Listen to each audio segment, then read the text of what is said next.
nombre es Pedro Mouriño, soy el cónsul honorario de la Federación de Rusia en la Comunidad Autónoma de Galicia. ¿Y por qué decidió usted ser cónsul honorario aquí?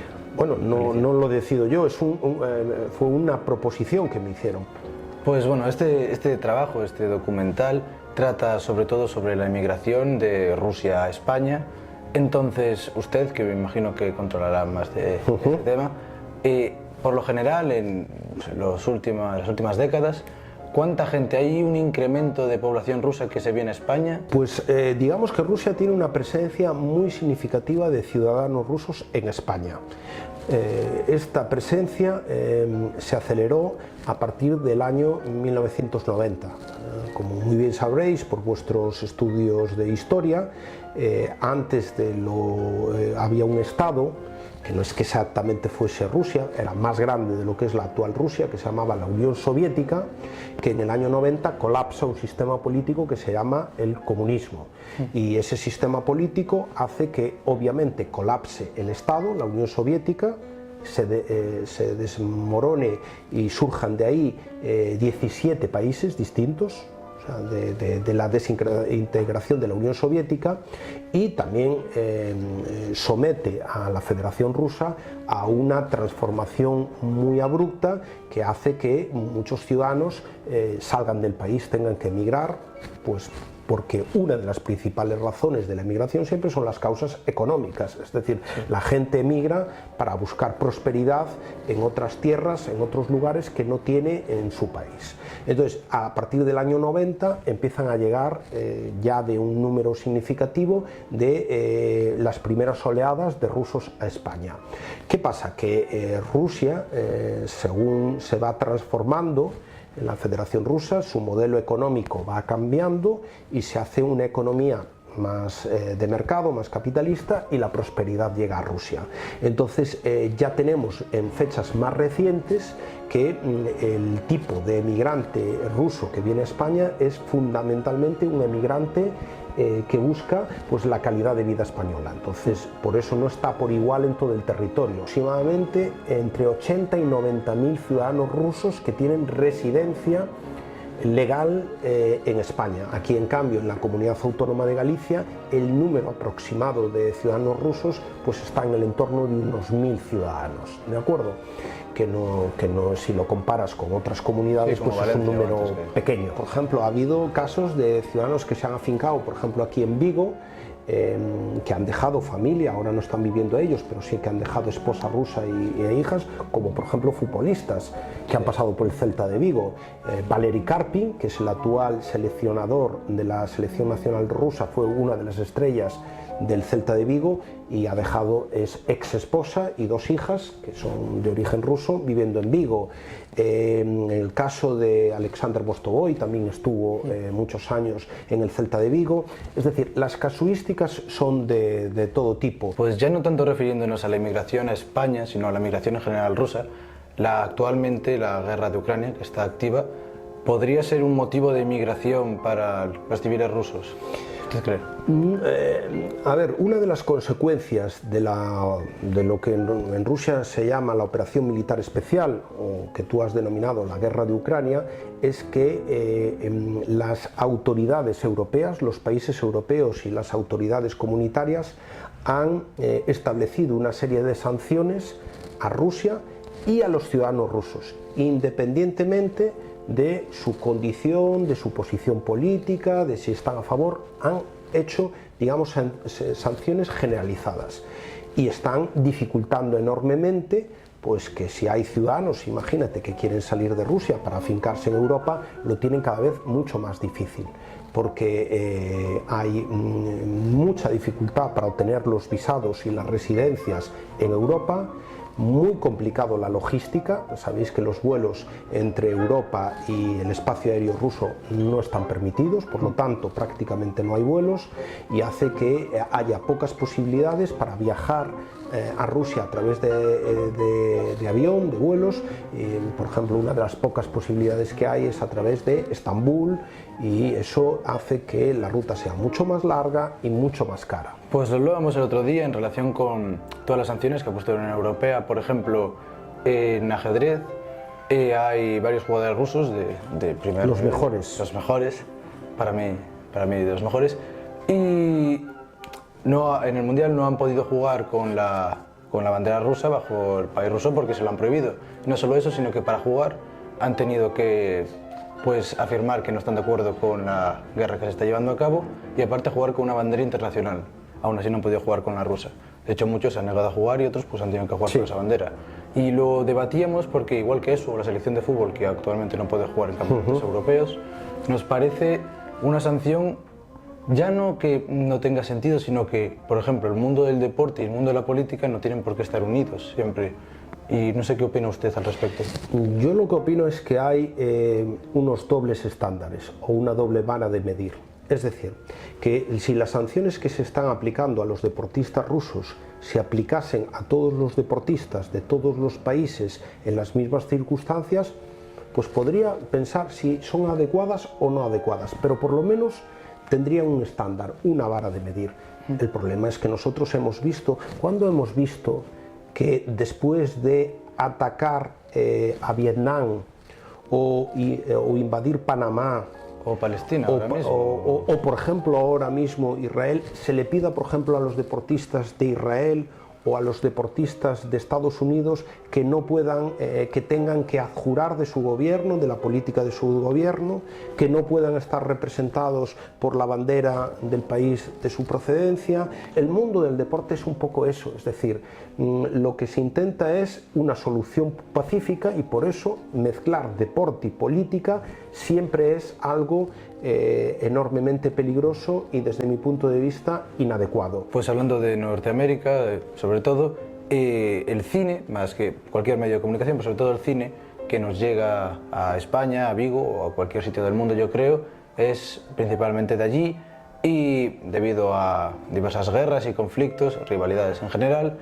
Rusia lo vemos, o al menos ellos lo ven como si fuera no un aliado exactamente, entonces nuestra visión, yo creo, pero nuestra como de cualquier español actualmente, se basa un poco en esas cintas, debido a que es con lo que nos hemos formado y con lo que hemos crecido. Claro. Desgraciadamente, la mayoría de la población no va a tener la oportunidad de viajar a Rusia, no va a tener la oportunidad de conocer a rusos, de tratar con ellos, de saber cómo son y tienen una formación, especialmente en el mundo occidental, donde la influencia de Estados Unidos a través de los medios de comunicación y del sector de la cultura, la música y demás, que es como lo que le gusta a los americanos. Las películas de Hollywood siempre hay un bueno y un malo.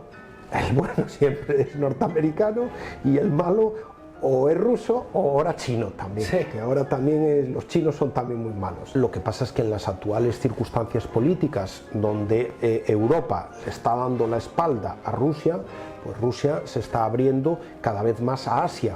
Cada vez coge más fuerza todo el desarrollo del Lejano Oriente, las relaciones con China, con India, que tenemos que pensar que es donde está hoy en día el eje realmente de dominio a nivel mundial. Estos países como China e India, con 1.300, 1.400 millones de habitantes, que son potencias económicas, demográficas, políticas y por tanto la orientación o la reorientación de Rusia hacia Asia es muy importante y sin duda alguna Rusia es una parte indisoluble e indispensable de lo que se llama la cultura europea, no de la Unión Europea, que no hay que confundirlo, pero sí de la cultura europea.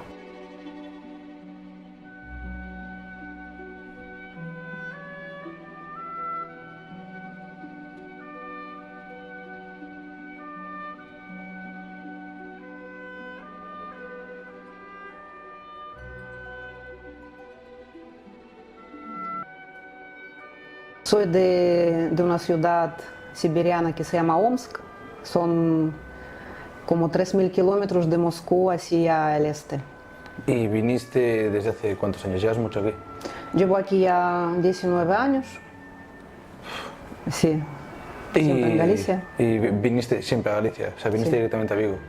Sí, vine directamente a Vigo y bueno, mi Mi historia es bastante típica, es todo un clásico que conocí a mi marido en Barcelona, que fui hace tiempo ya, como todos, ¿no? Los rusos en aquella época, para descubrir el occidente en general, pues yo tenía esa ilusión de ir a España y la primera ciudad que quería visitar era Barcelona. Entonces ahí por casualidad pues nos conocimos y a cabo de un año y pico me decidí para venir aquí y quedarme aquí definitivamente. ¿Y has pensado alguna vez en volver para vivir en Rusia? Los primeros años siempre son duros para mí y para cualquiera. Preguntes a quien preguntes de los rusos que emigraron, ¿no? aquí. Porque date cuenta que tienes que dejar tu país, tu entorno al que estás acostumbrado, tu trabajo, tu familia, vas a lo desconocido y aquí también depende mucho de capacidad de adaptación de cada uno. Unos se adaptan enseguida y otros tardan unos años. Entonces en mi caso me ha costado el primer año, sí que fue un año bastante duro y sí que pues, a veces hubo un tiempo que pensaba volver, pero luego pues dices no, que ya hice este esfuerzo y tienes que tener aquí pues alguien que merece la pena quedarte, si no, no tiene ningún sentido. En mi caso, claro, fue mi marido, si no, no dejaría mi país, mi trabajo. No. Y bueno, ya has formado aquí una familia, te has asentado con el tiempo. Sí, tengo una hija de 15 años, pues tengo aquí mi familia. A veces muchos dicen que soy ya más de aquí que de allá. Sí. Pero habrás dejado a gente allí. En Rusia sí que, bueno, tengo mi madre, mis primos, mis tíos, que somos una familia bastante grande, numerosa. He dejado todo esto y vine. Y dentro de, bueno, ya conociendo España y conociendo a su gente, ¿cómo crees que la gente de aquí, los españoles normales que nunca han ido a Rusia, por lo general, ven al país desde fuera? Puedo decir que sí, pues de lo que hablaba antes Pedro, ¿no? Que hay muchos tópicos, muchos prejuicios inducidos por medios de comunicación en muchas ocasiones, ¿no? sobre Rusia, que toda la industria de Hollywood también contribuyó a ello. Y pues por poner un tópico, antes hablábamos del vodka, de la bebida, que Sí. posiblemente también por las películas o por lo general, ¿es realmente el vodka un pilar dentro de Rusia? No. Cada país elabora, digamos, sus bebidas alcohólicas de lo que tenga a mano. En Rusia es trigo, por ejemplo. Desde que cayó la Unión Soviética, eso sí que es cierto, los rusos cada vez beben menos vodka, solamente en una celebración familiar, ¿no? Un chupito pequeño, y beben más cerveza sobre todo. Y hablando de la Unión Soviética, desde dentro del país, ¿cómo se vivió el cambio de pasar de ser Unión Soviética a Rusia y la pérdida de territorios? Pues yo me acuerdo perfectamente el día, que era 18 de agosto de 1991, cuando nos anunciaron por televisión que se produjo un golpe de Estado y pues Unión Soviética, bueno, se disolvió oficialmente, ¿no? de jure unos meses más tarde, pero este año era año de caída de Unión Soviética. Sí. Entonces, claro, tú te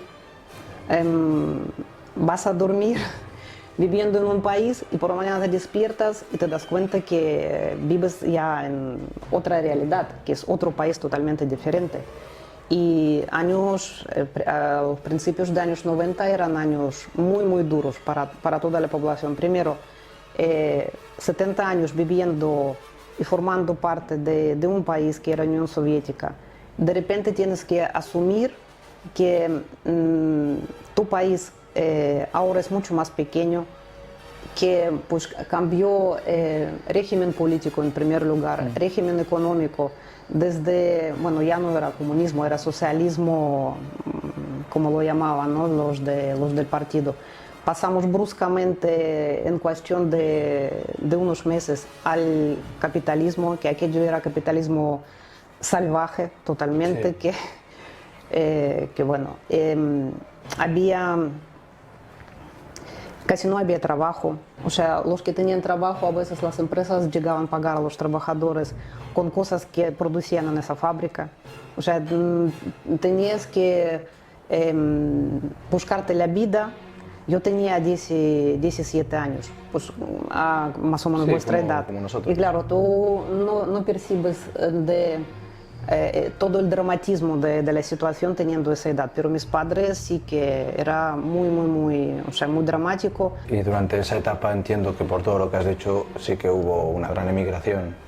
Sí, porque la primera ola de inmigración desde Rusia precisamente fue en años 91-92. Mucha gente emigró a Europa. Y a principios de los 2000, que es cuando tú emigraste, ¿ahí la situación ya se había recuperado un poco, pongámonos en finales de los 90, principios de los 2000, en el país o seguía mal? No, a principios de años 2000 la situación cambió por completo.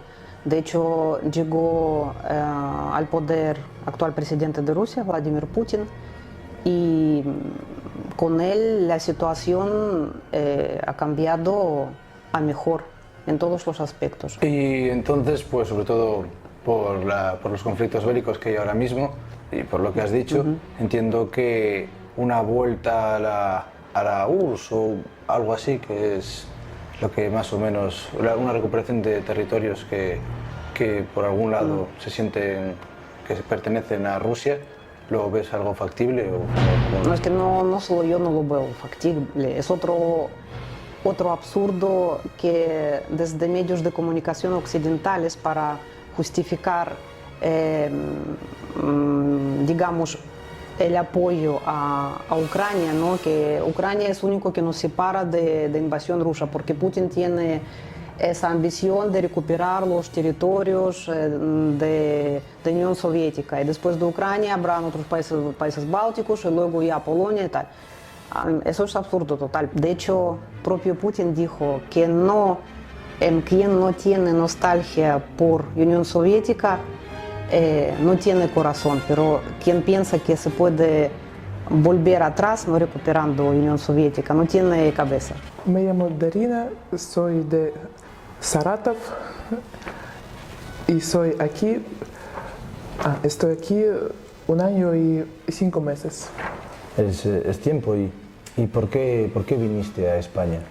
Porque mi madre me decía antes, ¿quieres venir a España y estudiar?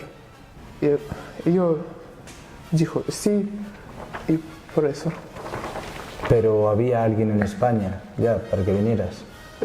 Sí, aquí está viviendo mi padre y yo ahora vivo con él. ¿Y tu madre está en Rusia? Sí. ¿Y tienes más familia en Rusia? ¿Toda tu familia está allí? Toda mi familia está en Rusia. Y los echas de menos, ¿entiendes? Sí. ¿Y entonces por qué decidiste venir a España? Porque yo pienso que todo que pasa en mi vida es para bueno. Y al llegar aquí, ¿tú no sabías nada de español cuando llegaste? No, absolutamente nada. Todo el primer año a mí me costó muchísimo aprender el idioma. El idioma. ¿Y cómo es, sin saber nada de español, aunque lo hayas ido aprendiendo, estar en un colegio y dar las clases? Es difícil. En primeros 3 meses yo tenía pánico. Mi primer invierno aquí me costó también mucho, porque yo no sabía que aquí hace tanto frío. ¿Aquí hace frío? Sí. ¿Aquí, más que en Rusia? Parece que sí. Eso no me lo esperaba. ¿has ido a Moscú alguna vez? Sí, Y yo querría ir a Moscú, pero en tu ciudad, sobre todo, porque es donde has vivido, ¿hay pobreza? ¿Cómo está la economía? sí tenemos. Pero mi familia, por lo menos antes, vivíamos más o menos bien. Teníamos todo que necesitábamos. ¿Y es general en Rusia ahora mismo? Sí, Y vale, pues actualmente, si no quieres hablar de esto, no hablamos. Con la guerra, ¿tú crees que ha empeorado? no creo que mucho, solo un poquito. O sea, la guerra no se nota en Rusia. Actualmente, el sistema de gobierno de Rusia no es comunista, No, pero ¿hay alguna tendencia comunista dentro del país? un poquito. Un poquito. No, o sea, no podría volver a haber comunismo en Rusia ahora mismo. Ahora no. La gente habla o siente la Unión Soviética como una vuelta a ella. Algunos sí, algunos no. Es mitad a mitad. Está dividido. Algunas personas decían a mí, y no solo a mí, que antes fue mejor. Cuando cayó la URSS, Rusia estuvo como muy mal económicamente. Eso, o sea, tú no lo has vivido, pero bueno, imagino que lo habrás escuchado, te lo habrán dicho tus padres. ¿Qué te han dicho? Estaba tiempo malísimo, porque la gente estaban asustada a salir de la calle, porque había unos Bandos, sí. que podrían coger todo que tienes y tú necesitas pagar a ellos para que ellos no afecten a ti. Y, por ejemplo, también en el consulado, donde estuvimos otro día, hablaban de que a principios de los años 2000, finales de 1990, subió Vladimir Putin al poder y la situación mejoró radicalmente. Sí. Últimamente, cuando te has venido, había mucha gente que quería salir de Rusia. Sí, ¿Y por qué motivos? porque creo que había muchos hombres que querían ¿cómo? ¿Matar? No. Salir de Rusia porque ellos no querían ir a la guerra. Entonces, siendo la situación mala, ¿por qué querrías volver a Rusia? Por mi familia, tengo toda mi vida allá.